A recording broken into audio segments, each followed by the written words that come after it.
இந்த நபர் வெறும் 50 ஆண்டுகளில் ஒரு பாலைவனத்தை அதிநவீன எதிர்கால நகரமாக மாற்ற வித்திட்டவர். 50 ஆண்டுகளுக்கு முன் துபாய் ஒரு வற்றிய பாலைவனமாக இருந்தது.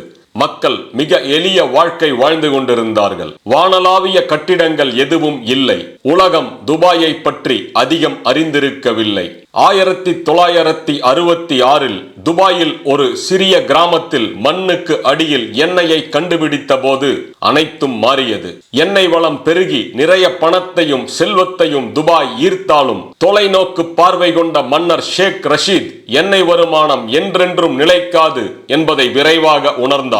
அவர் ஒரு மிக பெரும் நகர திட்டத்தை உருவாக்கி பெரும் உள்கட்டமைப்பை உருவாக்க தொடங்கினார். துரதிருஷ்டவசமாக அவரது லட்சிய திட்டங்கள் முடிக்கவே முடியாத அளவுக்கு அதிகமான பணம் தேவைப்பட்டது. அவர் கனவு பலிக்கும் முன்னரே அவர் இறந்து போனார். அவரது மகன் ஷேக் முகமது தனது தந்தை விட்டு சென்ற பணிகளை தொடர முடிவு செய்தார். மக்கள் அவர் தந்தை விட்டு சென்ற பணிகள் சாத்தியமற்றது என்றும் அவரும் தோல்வியடைவார் என்றும் அவரிடம் சொன்னார்கள். அவர் எதை பற்றியும் கவலைப்படாமல் தன் தந்தை விட்டு சென்ற பணிகளை தொடர்ந்து செய்து மிக பெரும் வெற்றி பெற்றார். உலகின் மிக உயரமான கட்டிடம், உலகின் மிகப்பெரிய செயற்கை தீவு, உலகின் மிகப்பெரிய மனிதனால் உருவாக்கப்பட்ட துறைமுகம், மிக பெரும் விமான நிலையம், வானளாவிய தங்கும் விடுதிகள், கேளிக்கை விளையாட்டு பூங்காக்கள் ஆகியவற்றை கட்டினார். அவர் துபாயை வணிகர்களும் சுற்றுலா பயணிகளும் தினந்தோறும் வந்து குவியும் ஒரு உலகளாவிய நகரமாக மாற்றினார். The moral of the story: